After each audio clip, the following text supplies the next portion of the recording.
Hello everyone and welcome back to DiabloCast, your Diablo 3 podcast. Here we keep you up to date on any recent news and updates in the Diablo 3 universe and share with you our thoughts and opinions. As always, I'm your host, Dennis Force Duham, and with me as always, we've got Kevin Sixen Carlino. What's going on, everybody? And once more, the return of Dylan Tempest Foot. Hey, hello all. Alright, so quite a few things to talk about this week. It's nothing too lengthy, but we've got a kind of a few major bullet points. We will be talking about the return of town portals to Diablo 3, also mentioning the recent merchandise that was made available on Amazon. Is that where we saw it, Kevin? Yep, so the Book of Cain was made available on Amazon, so we'll be making mention of that. Talking about Diablo 3's apparent lack of appearance at the upcoming GamesCom, and how, well, the length of Act 4, rather, is what I'm trying to say. And then also we'll make quick mention of beta registration, something we've talked about in the past, but I want to clarify one bit about it. So with that said, let's go ahead and jump right into the first topic, which will be town portals and Diablo 3. So as we all know, town portals played a big role in Diablo 2. In fact, many used it to kind of abusive measures, I guess you could say. Town portals being used very often mid-boss fight to return to town, kind of replenish your health, restock up on potions, maybe change your gear if need be, and then head back right into the fight. Well, this was initially decided by Blizzard that they did not like that mechanic, and the initial thought was, let's just remove town portals altogether. Well, apparently the thought process has changed, and it looks like town portals will be back into the game, but maybe to a different extent. Now, I'll go into the exact quote here from Bashok, and then we'll get the opinions here of Dylan and Kevin on the return of the town portal. So the quote was, well, the question was, I can't even find it now. There we go, here it is. So the quote was from Bashok. He says, "We've been trying to see if we can create a better system than town portals, making waypoints the main travel back to town mechanic, but it's looking like it's just simply more fun and a quality of life nicety to be able to jump back to town from anywhere, even if waypoints are all over the place. Plus, it's not really that hard to avoid the few pitfalls that town portals in Diablo 2 had." So, I mean, as you can see right there from that quote from Bashok, they are back. So let's get your opinions. We'll start with you first, Dylan. What do you think about this return and how maybe the mechanic may work?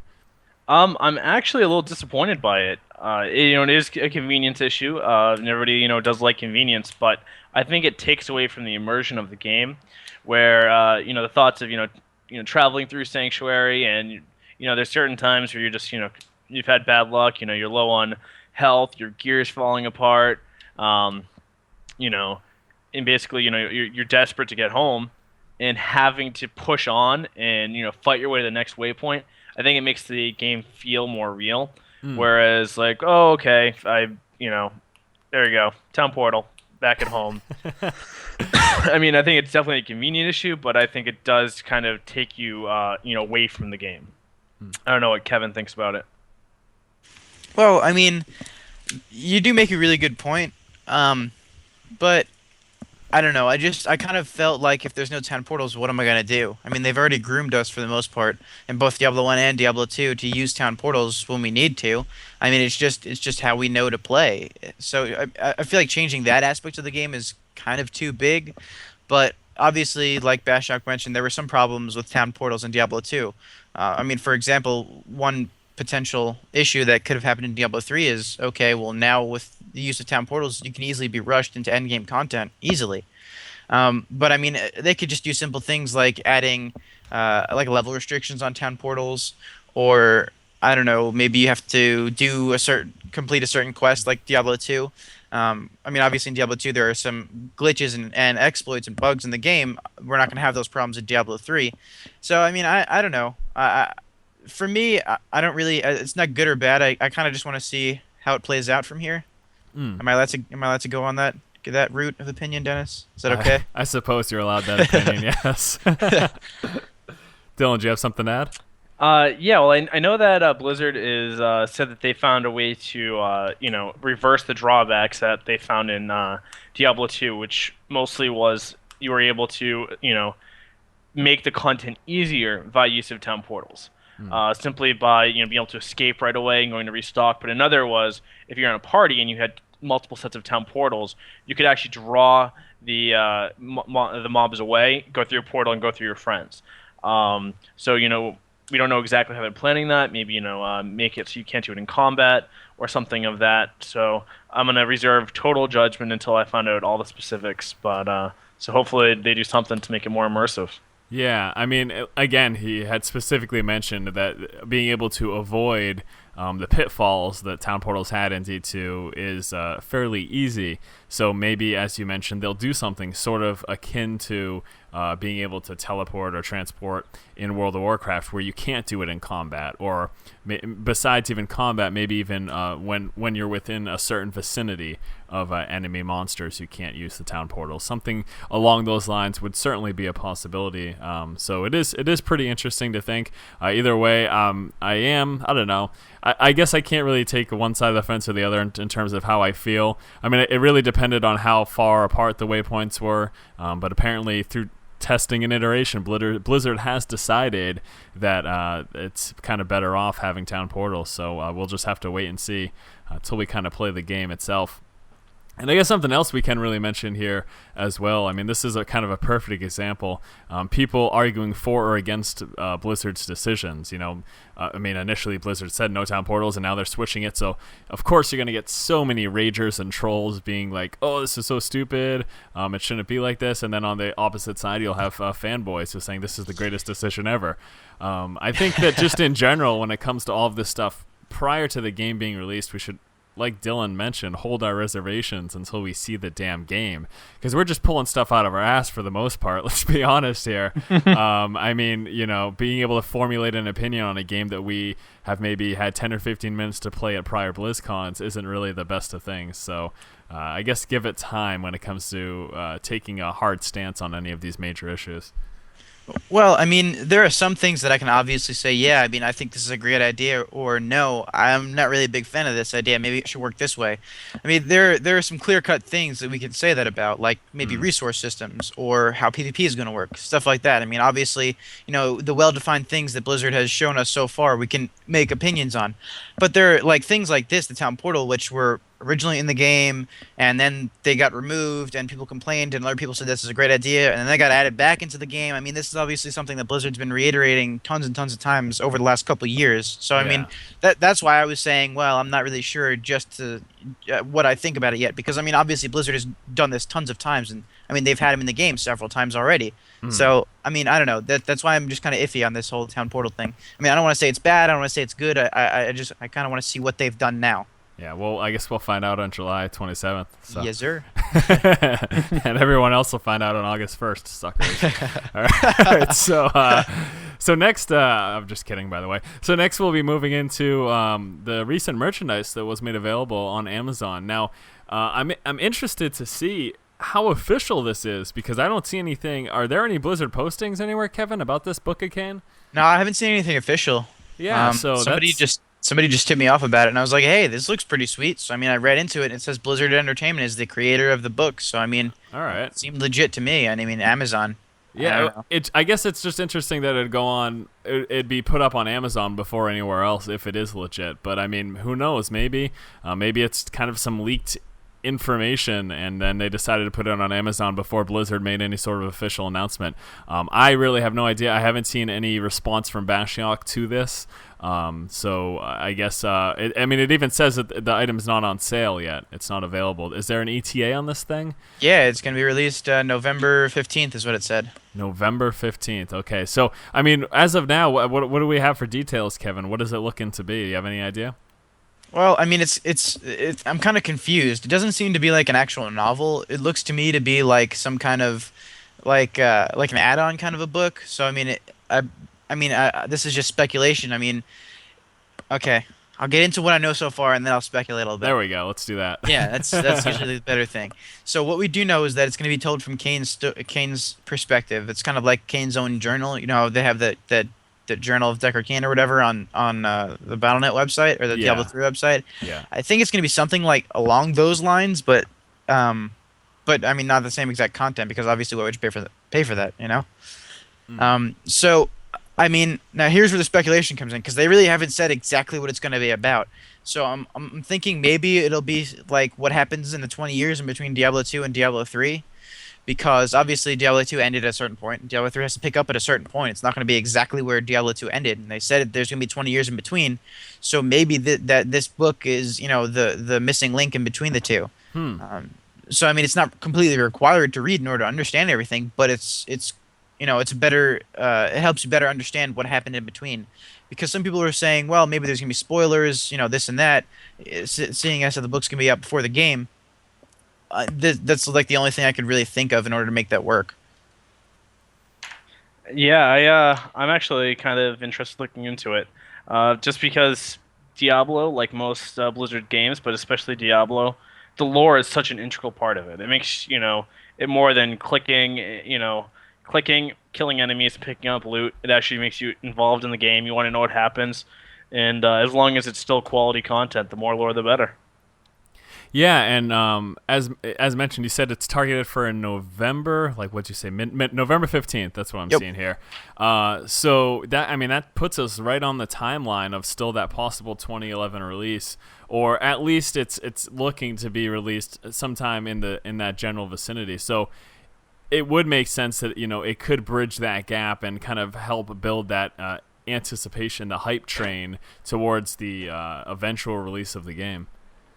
And something else I just figured we should maybe mention was that some people speculated it could potentially be in the collector's edition, and I actually wrote that in the news post, and I kind of gave both sides to that story, whether or not it'll be in the collector's edition or not. I mean, I guess it's completely possible. I mean, obviously, I guess we don't know, but I'm pretty certain that the game won't be out by November. I mean, if the beta doesn't start until after the press event next month. That only gives us 3 months in between, to run a complete beta and have time in between the beta and then release the game in order for this book to make it by the release of the game. So, I mean, that kind of doesn't really make sense to me, which is why I think this book is obviously going to be out before the game. Yeah. So, I think if they add this in the collector's edition, people paying for the collector's edition won't really get their money's worth because it's not really a collectible item. I mean, usually Blizzard tries to keep things in the collector's edition unique, so that way you actually buy the collector's edition instead of saying, oh, hey, I can buy these items separately and get it for cheaper, you know? So, I mean, I kind of don't think this will pop up in the collector's edition. So, I mean, this is more than just an art book, but it's not a complete novel. So, I don't know. I'm confused, but I'm also interested. Curious. Kevin's confused. It's Kevin in 3 words. Something I do want to mention though is that taking a look at the graphic here at the cover, it looks to be the skull of Diablo. It's obviously a demon of some sorts, but I'm assuming that's Diablo based on the artwork, the released artwork that we've seen for Diablo, the one where he's shouting and he's got those 3 heads or whatever with the shoulder faces, whatever the heck you want to call them. But this kind of looks like it may be him. But if that, I'm going to call that a clasp. I'm assuming that's what it is. Do we have another name for what that could be, Dylan? Is there an official name for some sort of a face in the front of a book, or is clasp? Does that fit the bill? I don't even know.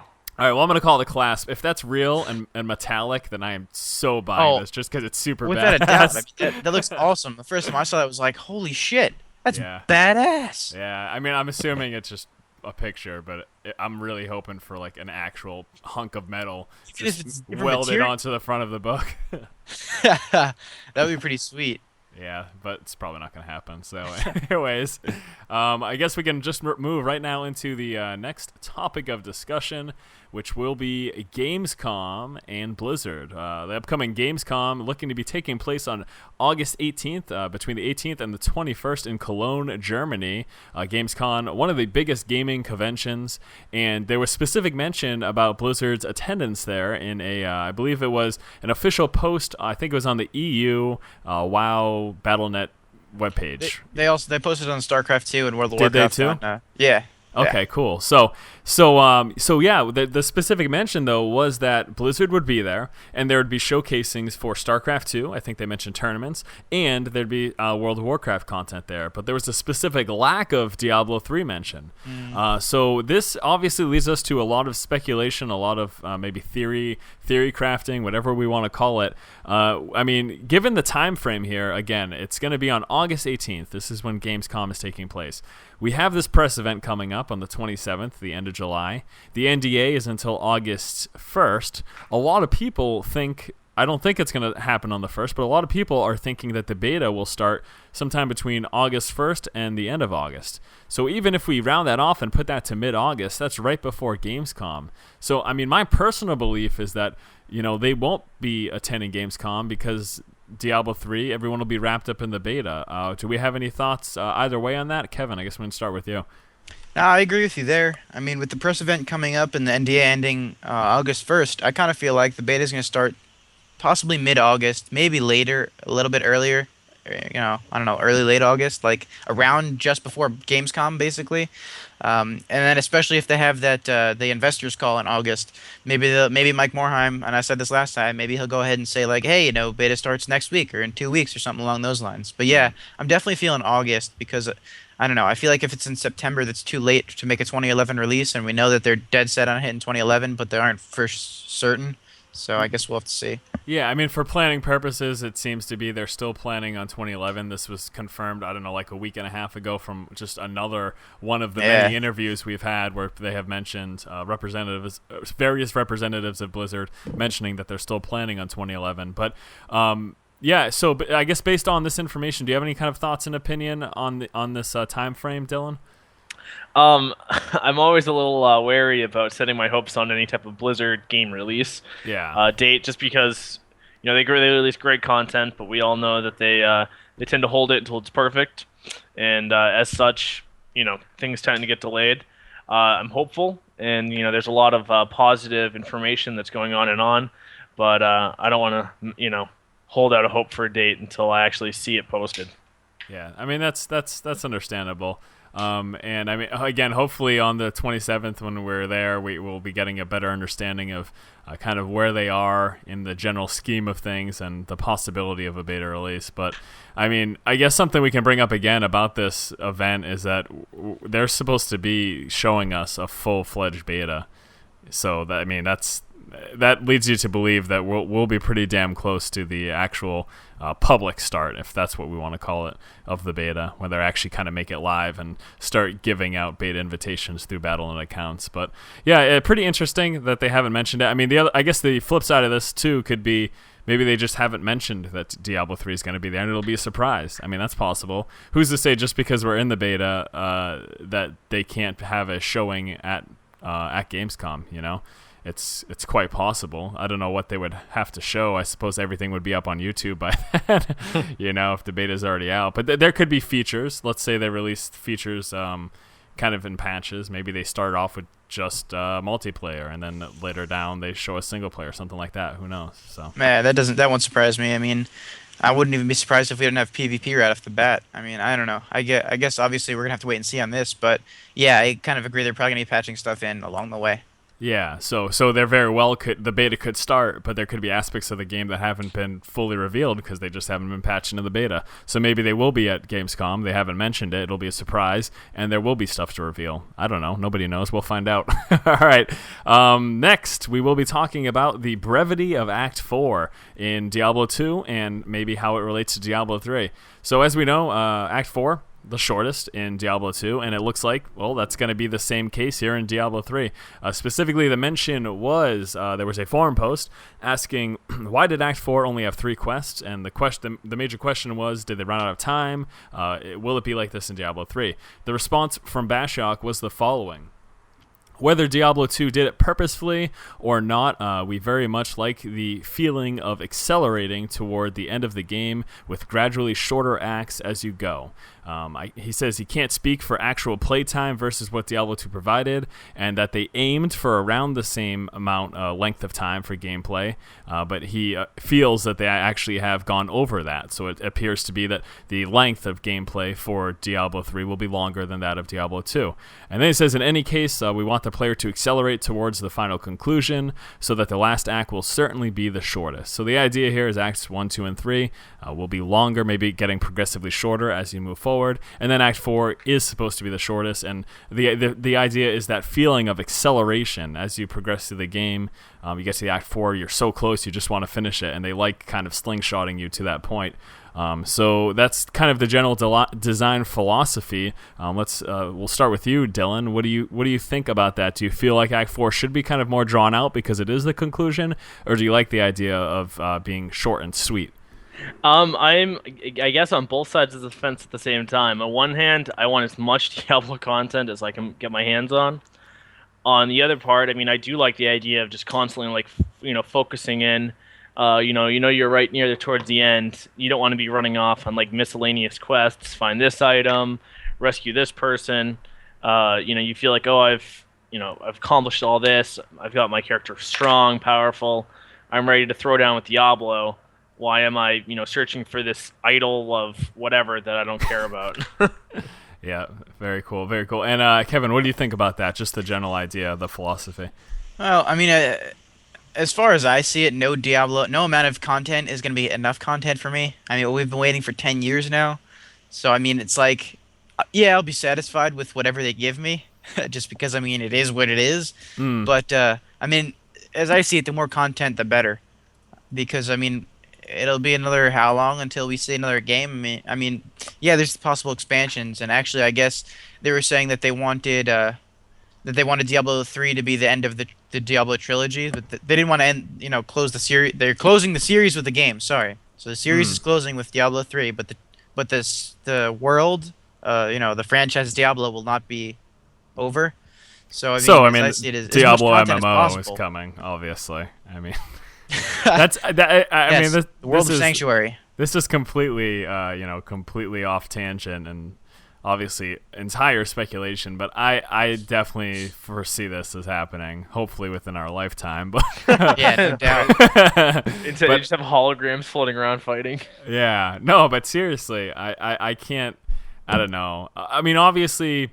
I guess we can take a moment, too. We'll just kind of push this aside. I mean, it is what it is right now. Act 4 is going to be the shortest, and obviously we all want as much content as possible. But taking a look at just Blizzard in the grand scheme of things, the MMO in WoW, vastly successful, probably the most well-known and biggest in terms of its media exposure, quite easily. I mean, there's there's commercials with Mr. T. I mean, once you have a commercial with Mr. T, you know you've made it. They had Mr. T, they had Ozzy Mini-Me, Osbourne. and they had Ozzy, yeah.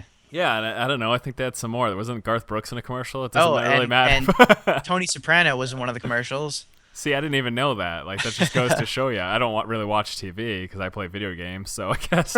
but I mean, this is obviously. It obviously opened the eyes of Blizzard, and some people say that something like this kind of changed it for the worse, and a lot of people are along the lines of thinking that they haven't put as much effort into StarCraft 2, and maybe they're not putting as much effort into Diablo 3 because of the cash cow that is an MMO. But if you're a fan of the universe and maybe not so much the game, well, I guess there would still be hope for you, because MMOs or microtransactions or making continuous money off of these games helps the company, and it's obviously the direction that kind of the industry in general is taking. I mean, there's so many games now that you can purchase things online for. I mean, besides even the subscriptions for WoW, you can buy pets and stupid crap like that. And there's been lots of talk about marketplaces in Diablo 3. Do you guys have any opinions on this? I know this is nothing we plan to talk about, but it's a pretty big deal in the gaming industry in general, and I figure it's worth bringing up now that we've kind of hit the topic. So what do you guys think? I guess either one of you can jump in about the possibility of microtransactions in this upcoming game. If Kevin doesn't mind, I'll I beat you to it, but go for it. Oh, yeah, I guess you did. Regardless, I really don't like it. I understand as a company, they exist to make profit, and the more profit they make, the more money they can invest in their games. And as long as it's little things like pets and things of that nature, I don't really care. But when does it come to the point where the best gear or mounts or things that you are rewarded with in game, you can just log online with a credit card, in 10 minutes you're decked out, as opposed to playing countless hours and investing time and love in the game. Yeah. See, I'm glad you took that route, because I am there who think it's a good idea. But, well, with the same kind of respect, I mean, if they do things like selling pets, and maybe they can sell special dyes, for certain events, and maybe they could sell, I don't know, whatever, and you get an achievement for having this, this, and this, feat of strength kind of a thing. I mean, I think that's a cool idea. I mean, I like the idea that, hey, I can go spend some money and look really cool. I mean, obviously, I don't want to spend any money to look cool. I'm just gonna find all the best gear in the game. But I mean, for those of you that want to, you can. I mean, I don't know, maybe usually they go to charity events, so I mean that's cool too. But I do agree with you. I don't want somebody to be able to jump online with a credit card and be able to be better than me. I think that's BS. And that's kind of how Diablo 2 is currently. All you have to do is go online and buy items from the item store, and then boom, you're set. And I don't like that idea at all. And Blizzard has been, Blizzard, as far as I know, has been not okay with that. They don't want you to buy items. And World of Warcraft, they don't want you buying gold. They don't want that stuff. So I don't see Blizzard actually going and making an official item store in the sense that you can go buy normal gear. I mean, like maybe we can get special PvP rewards. PvP, they don't want us to get actual gear, at least not at the start. So maybe stuff like that, like I was saying before, maybe we'll get some kind of guild tabard or, whatever. But I mean, obviously it's things that don't affect actual gameplay. Yeah, but I think there's another problem with Diablo that we don't have in WoW, or other games of that nature. Where WoW, most of the best gear is bound. You can trade and buy anything in Diablo, so gold selling becomes much more of an issue. Where instead of just playing with the economies, it's actually going to influence all the gear you can get. Where there's nothing that you can get from the quests that you couldn't just log on, buy gold from farmers, and then purchase that through marketplace. So I guess the thing is, from this point though, is as gamers we kind of have to look at it like this. We know it's rampant in Diablo 2. You can buy gear, and it's probably going to be the same in Diablo 3. And obviously the idea is that they will cut down on botters so that these companies can't just have overwhelming amounts of gear to sell.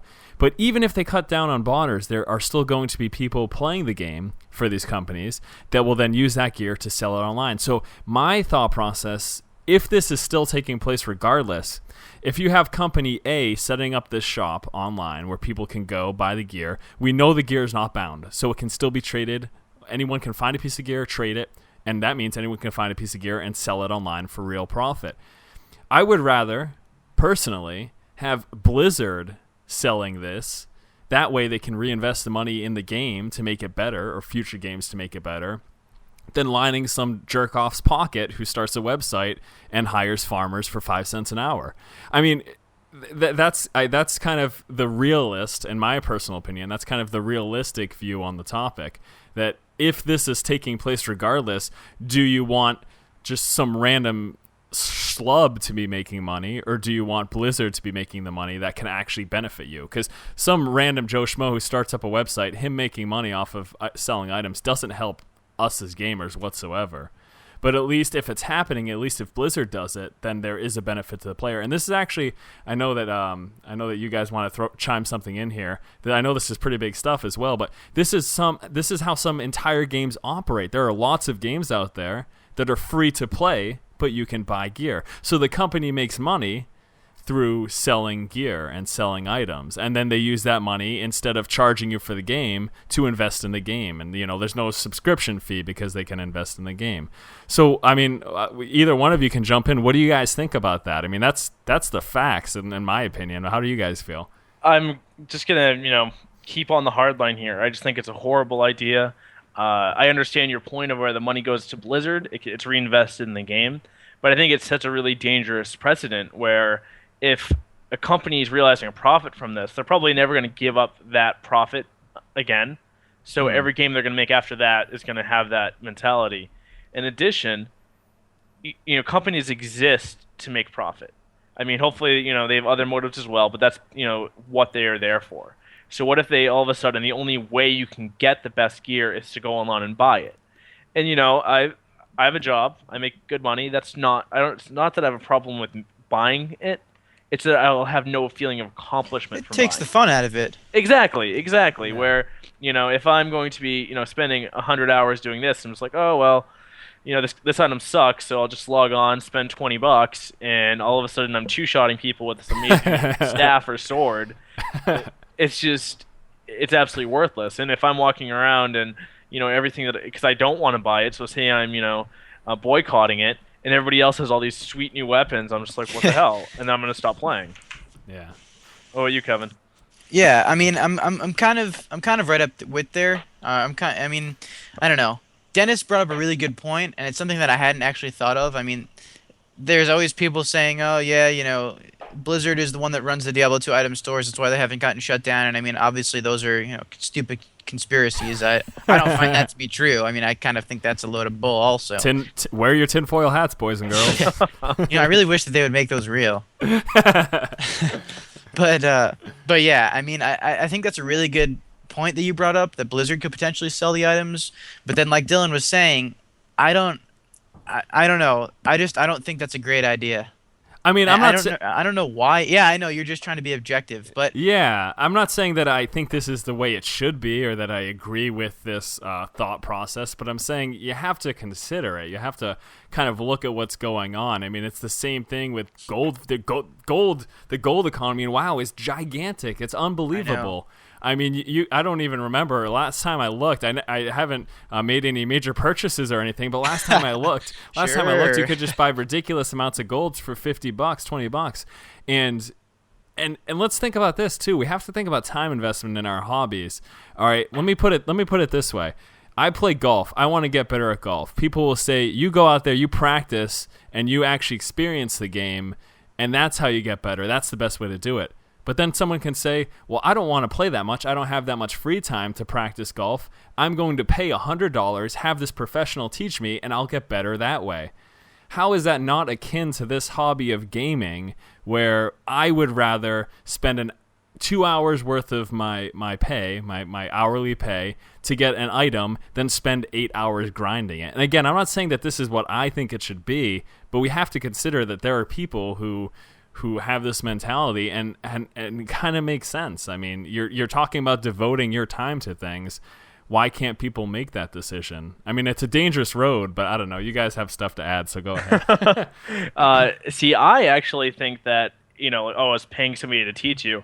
I think it's much more along the lines of paying somebody to come play for you and then take their score as your own. Well, Yeah. I was gonna say it's instead of having somebody teach you, it's more like you going out and buying an epic golf putter where you automatically get a hole in one every time. I mean, that's and there it is, Okay. So maybe my analogy fails, but well, I mean, it's a good point, because now you can pay you to teach me Diablo 3, right? yeah. Well, that's actually I do StarCraft lessons. Yeah, that's exactly what I'm saying. So I mean, I don't know. I don't think Diablo lessons don't really seem plausible, but those are different animals, and we don't need to go into that. Well, But I wanted to add something to what you were saying before. Going back to the whole thing where maybe possibly Blizzard could sell the items, what's stopping somebody else from still making their own item store and saying, okay, everything that Blizzard's doing, I'm selling for $1 less?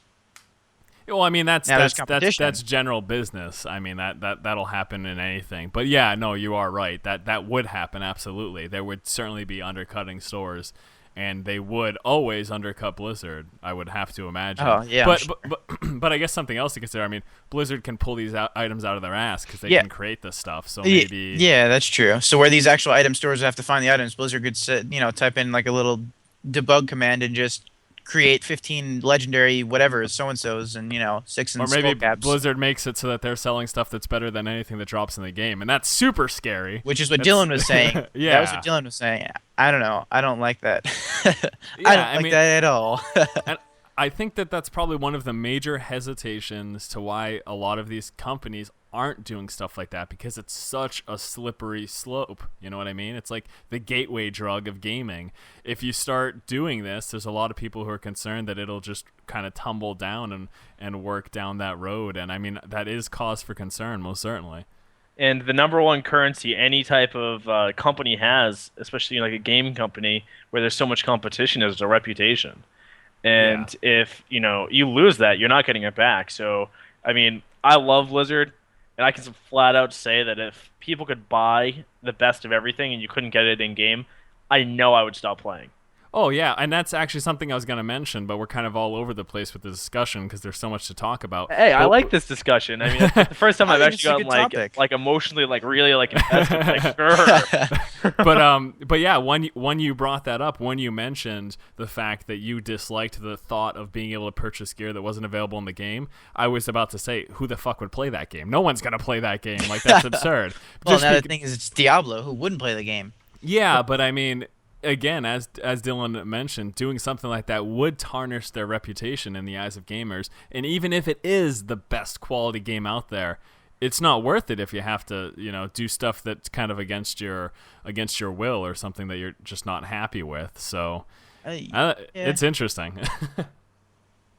Yeah. Yeah, I don't know. It's just and as I mentioned, I mean, there is a lot of the gaming industry that is going along a path like this. We look at Xbox Live, and we look at I think I'm sure the PlayStation Network does it as well. I don't have a PS3, so forgive me for my ignorance here, but I know for a fact that Xbox Live microtransactions are huge in a lot of their games, and I would suppose any game that's on Xbox and PS3 that would be the case. But there's so much extra map content for these Call of Duty games, and you can Team Fortress 2, giant, super famous game. So many people are just in love with it, and it's a game that's kind of inspired a lot of other shooting games. Most recently, you look at Brink. I mean, that's a straight ripoff of Team Fortress 2.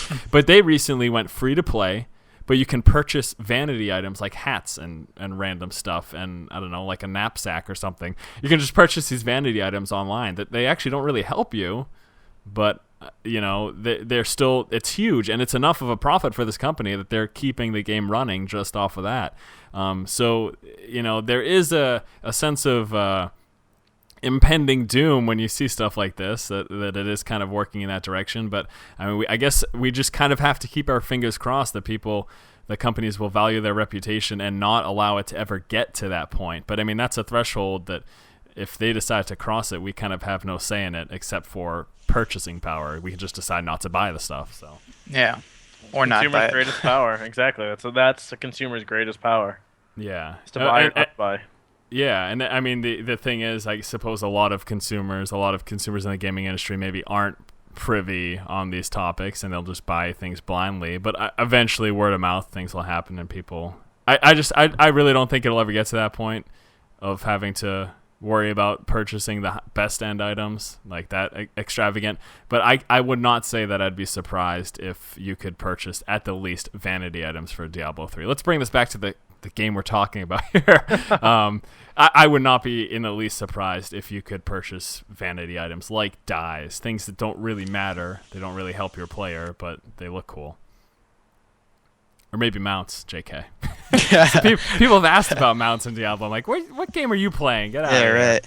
Yeah, what a joke. All right, so wow, what a tangent. So I guess we have a new major topic that we didn't think about at the beginning of the podcast, but glad we talked about it. Thank you, too, for sharing your opinions. I appreciate it. So lastly, before we get into the poll of the week and the user questions, I just wanted to make a quick note about beta registration. We've talked in the past about how you can register for the beta on Battle.net. You sign up and you basically opt in for beta for Diablo 3.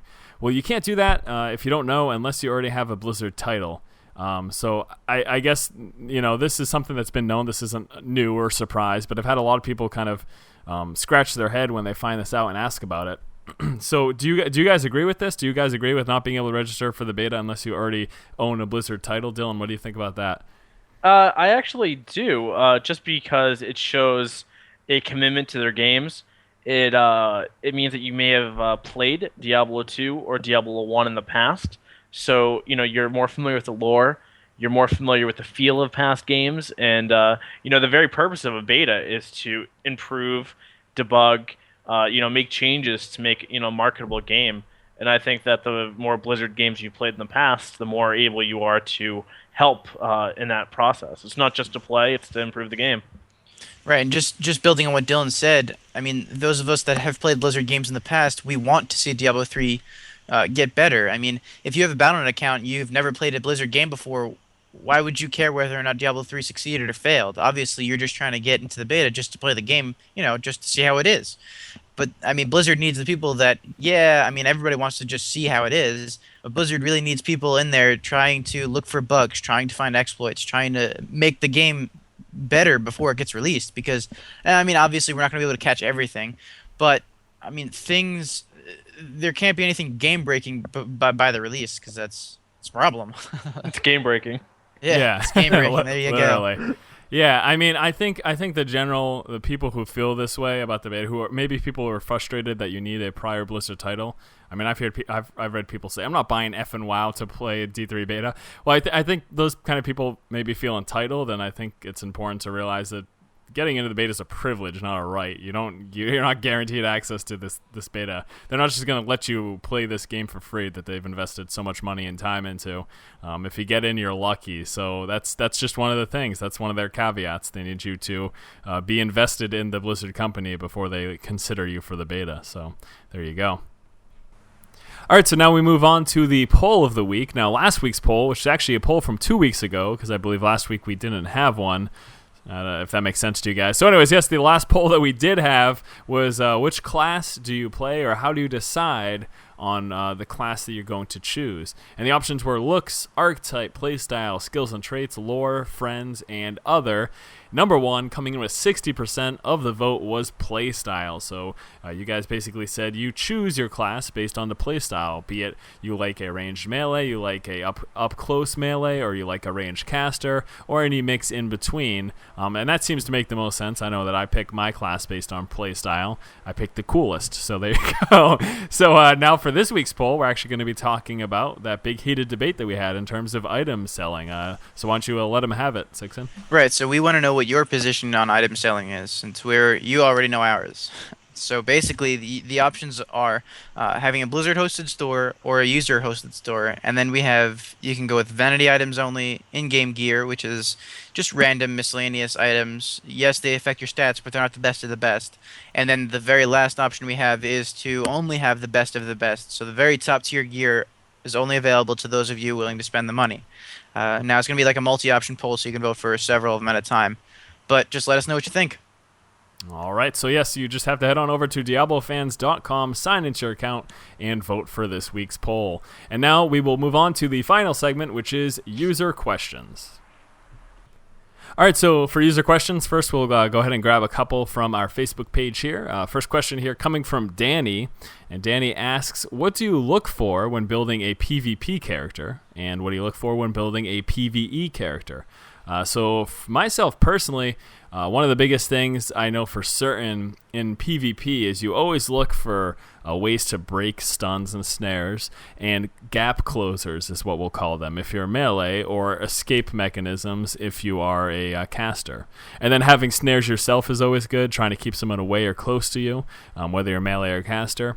So that's kind of the big focus in PvP. The other big focus in PvP in terms of damaging skills is kind of burst. High burst damage is usually kind of the preferable method. I suppose a direct contradiction to that would be any sort of bleeding or disease or damage over time character. But more or less, high burst is kind of king. That's what typically rules in PvP situations. Now, in PvE situations, I guess the one more thing to put into PvP is some sort of survivability. That's tanking. Important. Yeah. But, I mean, now for PvE characters, you're kind of generally a lot of AoE is something you see a lot, being able to hit multiple mobs at a time, where PvP is typically more focused. There's obviously exceptions, but typically you're more focused in PvP than you are in PvE. So as a PvE character, you generally look for AoE, and maybe you're not so concerned about having a large health pool, but you're concerned about doing as much damage as possible. That's something else that's typically with PvE. Do you guys have anything to throw into that for either PvP or PvE builds? Not really. I was just going to say that and like Tyler had said, he asked about PvP and PvE builds, so I'm guessing like items specifically. I mean, maybe instead of damage related items, I would maybe go for upping my health, because obviously there's teams and 3v3 is a ranked team, so maybe you being the barbarian, maybe you want to go for straight tanking gear, while I can sit back and DPS, and maybe if Dylan plays, so while you can tank and Dylan and I can DPS the hell out of him. So I mean, it just depends on what kind of character you are. Because as the barbarian, obviously you're meant to be the tank, whereas a wizard, I'm not going to be tanking crap. Yeah. All right. So I guess we can go next to you, Dylan. Do you have a question? All right, I'll answer a question from Brandon. How do you feel about the add-on of cooldown times to some spells and abilities? I think it's absolutely vital to for the game balance and for PvE and PvP. I mean, spells like teleport and like whirlwind, everything of that, they're so strong in their own right that if you could permanently do them, that you would only move via teleport, which was the case in Diablo 2. So I think that's a good thing, 'cause you can have really, really strong spells because you can't use them all the time. Actually, to chime in too, I think that's a big part of the reason they added the cooldown was to add more variety. Because people were just using 2-3 abilities in Diablo 2 because you could spam them nonstop. But now that you're with cooldowns forced to use other things, I think it'll make the gameplay more interesting. So, all right. So I guess Kevin, you got a question to answer from your Facebook page? Yep. So I've got a question from Morton on the Diablo Fans page, and also Andrew asked pretty much the same thing on the Force Strategy Facebook page, and basically they want to know what we think we're going to be seeing at the press event next month. So I mean, I guess I'll go first, and I know that you have some opinions, and I'm sure Dylan has something to say. So I expect to see possibly an auction house. I mean, again, I'm assuming that this is what they're going to do, but I mean, I really believe that they're going to have an auction house. And then obviously they're going to be showing us everything because we're going to basically have our hands on the beta. But I mean, is there anything specifically you guys want to add?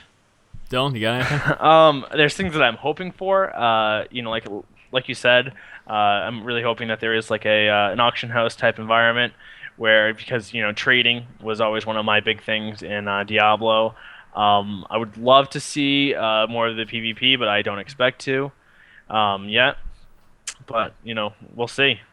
Yeah, I guess my big thing is I'll be interested to see how much is in this first installment of the beta, because we're getting the world first look at the beta. So I'll be interested to see if there are, as we discussed prior in the podcast, if there are major parts that aren't in the game, like the PvP system, or maybe even the big parts of the PvE. So yeah, we'll just be interested to see exactly how much content they decide to include.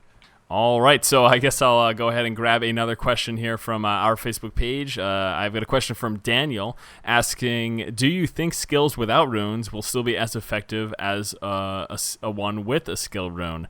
And I'm fairly certain that the thought process behind the skill runes in general is that you always want a skill rune, implying that skills without runes aren't that effective. Kevin? Well, I mean, essentially skills without runes are, I guess they're being referred to as like vanilla. So, I mean, it is a skill, and it's certainly viable, but I mean, as far as I saw it, runes are just supposed to extend the different abilities, so maybe it does less damage, but it has a cooler effect than an AoE or something. So I mean, I wouldn't say that non-runed skills are not viable. They're definitely viable. I mean, I think that's their goal, to make sure that there's dozens and dozens and thousands, however many viable builds. So I mean, I guess whether or not you want to rune something is completely up to you, because maybe you think the normal Hydra looks cool as it is, and you don't want to make it an arcane Hydra or something. I guess the only thing I'd mention, though, is that there's always a benefit. So it seems like you would almost always want to skill rune. Well, specifically for the Wizard's Hydra, this was the one that we saw last year at BlizzCon. I mean, the normal Hydra is just a fire Hydra, whereas putting, maybe it's an Obsidian rune? If you put an Obsidian rune in it, it just becomes an arcane Hydra. I mean, it's just different type of damage. So I guess you're right. I mean, at that point, it's just strategy, because if they have fire resistance and no arcane resistance, or whatever it is going to be, holy arcane, whatever, then maybe you want a normal one, or you want an arcane one. I mean, it all depends. So, I mean, yeah, there's some instances I can think of where you don't want to have it ruined. All right, Dylan, you got another question, or was that it for the ones you looked at? Well, I'm looking through them all, and I'm afraid I'm going to get yelled at if I answer them, because they're all PvP related. I'm just so scared. What idiot asked dozens of PvP related questions, right? I know, Tyler. It's a shout out to the Cyber Dragon. Exactly. So funny. Well, we know how much Cyber Dragon loves his PvP, so. I'm like, I'm gonna get PvP hate for this question, that question. Well, just ask it. We don't care. Yeah, just ask the question. What question do you got for PvP related? What question don't I have for PvP related? Let's see. Well, okay, we'll go with one from our friend Tyler. What kind of maps would you like to see in the arena environment, obstacles wise? I want to take this. So. Oh, okay. I'm really hoping that we don't have a pillaring system like in WoW, because I found that incredibly frustrating as a caster myself. I think it's there though. Yeah, what Though, do you mean a pillaring system? You mean just like levels, or you mean like just obstacles as in in the like way? columns where you can run around and prevent spell locks.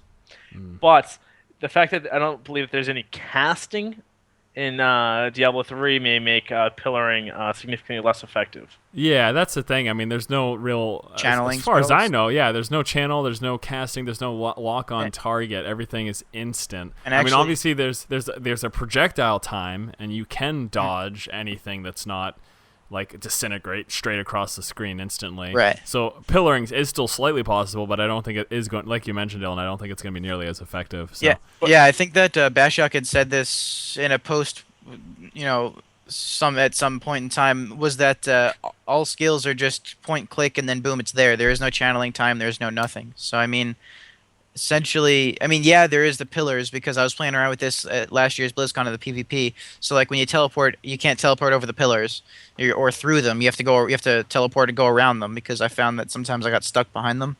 But I mean, I don't know. The cool thing is, as a wizard, I could just teleport and then drop a Hydra on one side and a meteor on the other. So you got to choose, pick your poison. Yep. All right, and then we'll go with one more. Kevin, you got a last question from your pool there? I was actually going to talk about that one, but let's see. I mean, I've got one from Nicholas. He wanted to know whether or not achievements for Diablo 3 were going to be linked with World of Warcraft and StarCraft 2 achievements at somewhere. So, I mean, essentially right off the bat, I just want to go out on a limb and say no. I mean, World of Warcraft and StarCraft 2 achievements aren't linked at all. So I don't see why Diablo 3 and StarCraft 2 and World of Warcraft should just be linked. Because as a Diablo 3 player, I could care less how many achievement points you have on StarCraft 2 or World of Warcraft, and I'm sure the same works vice versa. And when you're in Warcraft, you don't want to see how many some random person has a Diablo 3. Now, something potentially Blizzard could do in the future. I mean, they have set up this whole Blizzard account thing, Battle.net account. Maybe they can give us each Battle.net account pages or profiles, and we can have an actual Battle.net profile, and somebody can see how many achievement points we have spanning all their games instead of just one specific game. But, as far as the Diablo 3 forums and Diablo 3 in-game goes, I'm just going to say it's going to be Diablo 3 achievements only. Yep. I think that's actually something we have talked about in the past, Yeah, maybe to a little different extent. I think we talked about it in the Battle.net cast we did. All right, well, I guess that does it for user questions, and I guess that does it for this week's DiabloCast. It was certainly interesting. We went off on quite a crazy tangent, but hopefully it was fun to listen to. I actually really enjoy the conversation. Unplanned conversation is always intriguing. So thank you guys so much. Unplanned is okay. Yeah, exactly. But, like unplanned interruptions, you jerk. All right. Thank you guys so much for listening, as always. For Kevin and for Dylan, this has been Dennis. Thanks, and we'll see you next time. Take it easy, guys. Thanks for watching. And that loud, shrill voice, and it's hard to even blame them because you knew you were a tool at that age as well. But Yeah, but I was never that much of a tool. no. You never. We had some good times. I remember Blackwing Lair when it was still like super hard, and the entire raid wiped because one of the girls that played, she had pictures. She gave them her MySpace page or something, and she was wearing like a bikini, and somebody's like, "Oh my God, Abby is so hot," and he posts the page, and 30 people went AFK in the middle of the whelp room. That's awesome. But I think I'm going to have Merlin as Diablo for Halloween. Your dog. Yeah. Warren's not happy with it. That would be hilarious, though. Oh, yeah, exactly. Oh, if it does, I'm taking a picture and putting it up. You know something I forgot to do? I'm so angry. There's a wings place in Las Vegas that's called Diablo's, and I was supposed to take a picture of it, but I forgot. Oh, you fail. I know. You can probably find a picture online. Diablo's Rojos. Wonder if that's it. Probably, yeah. Hey, you're supposed to be writing poll. Get up, chop. Sorry. He just said you could find a picture on Google, and I just did it. Los Diablos, the Fighting Chickens. That's funny. I would hate to go to that school, even though it says Diablo. Yeah. Well, shit. There was that one video of President Bush getting a shoe thrown at him and throwing it back at the reporter. That got huge on YouTube. I'm not gonna lie, not that I really like Bush that much, but absolutely, somebody throws a shoe at me, I'm throwing it right fucking back. No doubt, dude. Like I swear to God, like he catches it and just throws it right back at the dude. I mean, first of all, he had the coordination to catch it and throw it back, and if you hit him, I'll give him more credit. Yeah, no. I mean, the guy's fucking lucky he didn't get shot by Secret Service. Yeah, I know, right?